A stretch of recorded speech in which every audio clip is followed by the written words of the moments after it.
Alors le disciple de Jésus aimait dit à Pierre, c'est le Seigneur. Lorsque Simon-Pierre entendit que c'était le Seigneur, il mit son vêtement, car il était nu, et se jeta à l'eau. Jésus est ressuscité corporellement, il est resté 40 jours sur la terre. Cependant, il n'a pas été continuellement présent auprès de ses disciples pendant cette période, mais leur est apparu de manière intermittente. Cette réalité est confirmée dans Jean chapitre 21, où il est précisé qu'il s'agit de la troisième apparition de Jésus après sa résurrection. Si Jésus avait été continuellement avec eux pendant ces 40 jours, les disciples n'auraient certainement pas quitté sa présence pour aller pêcher sur le lac de Tibériade, c'est-à-dire le lac de Galilée. Cette nuit-là, ces disciples s'étaient mis à pêcher, mais malgré tous leurs efforts, ils ne parvinrent pas à attraper un seul poisson. Bien que Jésus fût ressuscité d'entre les morts, les disciples faisaient à nouveau l'expérience de son absence. Sans Jésus, les disciples étaient incapables de faire quoi que ce soit. Même s'ils étaient pêcheurs de métier, ils n'ont pas réussi à capturer un seul poisson durant toute la nuit. En dehors de moi, vous ne pouvez rien faire. Quand l'aube se leva, les disciples étaient sans doute accablés par la fatigue et envahis par le découragement. C'est à ce moment-là que Jésus leur apparut sur le rivage. Selon Jean 21:8, la barque se trouvait à une centaine de mètres du rivage. Ce n'était pas une distance très éloignée, bien que ce fût une distance à laquelle on aurait pu reconnaître une personne familière, les disciples ne reconnurent pas Jésus.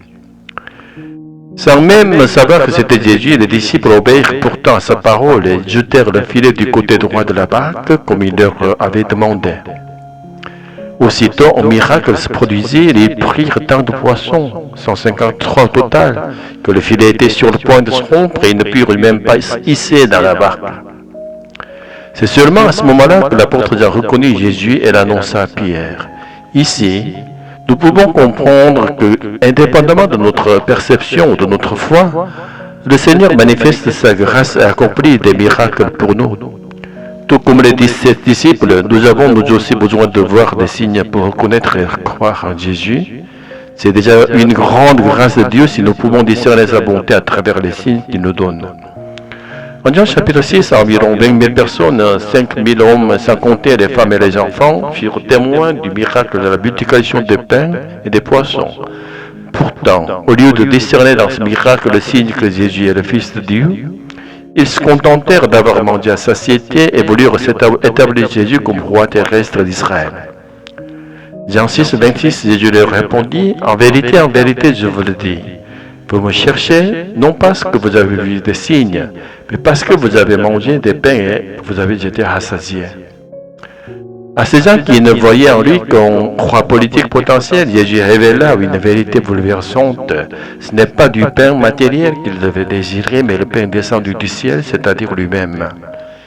Il leur déclara qu'ils devaient manger sa chair et boire son sang, ce qui scandalisa la foule au point que la majorité, y compris certains de ses disciples, cessèrent de le suivre.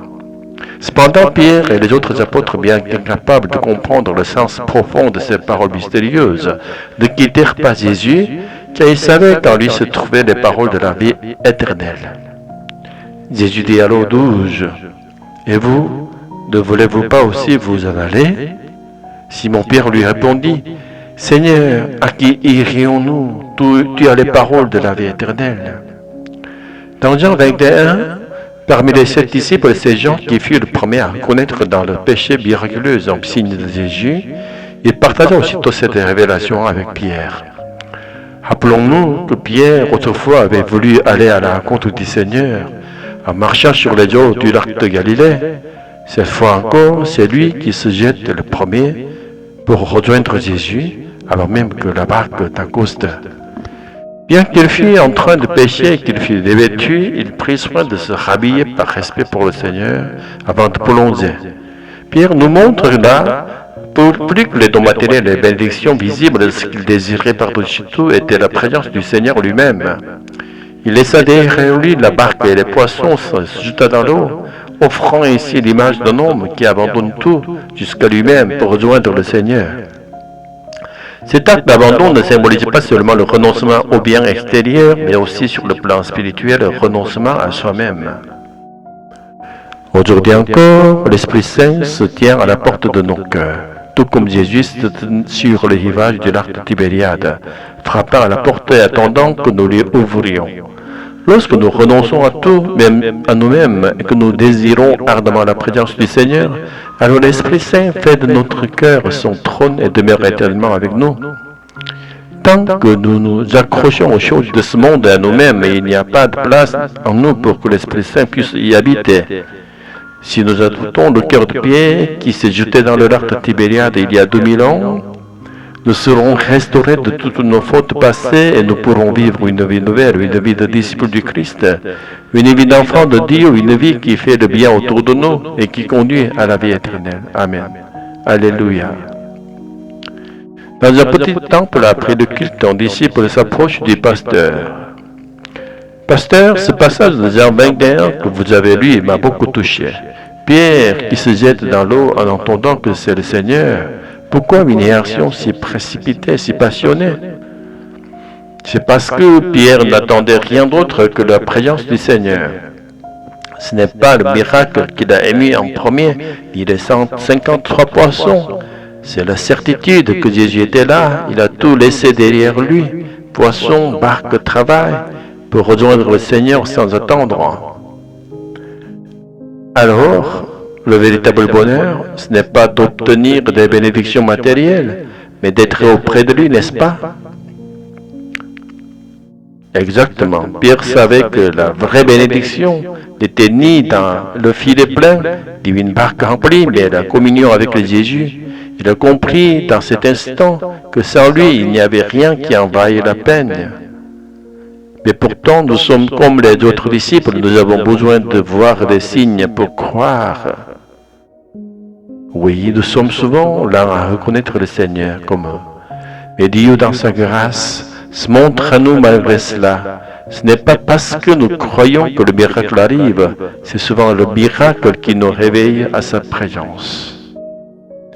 Je comprends mieux maintenant, tant que je m'accroche aux choses de ce monde, ou même à mon propre confort, je ne laisse pas de place pour le Seigneur dans mon cœur. C'est vrai, lorsque tu es prêt à laisser tout cela, même ta propre volonté, alors l'Esprit Saint viendra habiter ton cœur. Comme Pierre, je veux aussi me jeter à l'eau, abandonner tout et courir vers Jésus. C'est là le vrai commencement de la foi. Quand tu réalises que sa présence vaut plus que tout, même plus que toi-même, alors tu es prêt pour une vie nouvelle, une vie qui glorifie Dieu et qui porte du fruit, ici et pour l'éternité. Amen, Seigneur, aide-moi à ouvrir mon cœur et à te choisir, toi, au-dessus de tout. Amen. Et souviens-toi, c'est Jésus qui t'attend sur le rivage, même avant que tu ne penses à le chercher.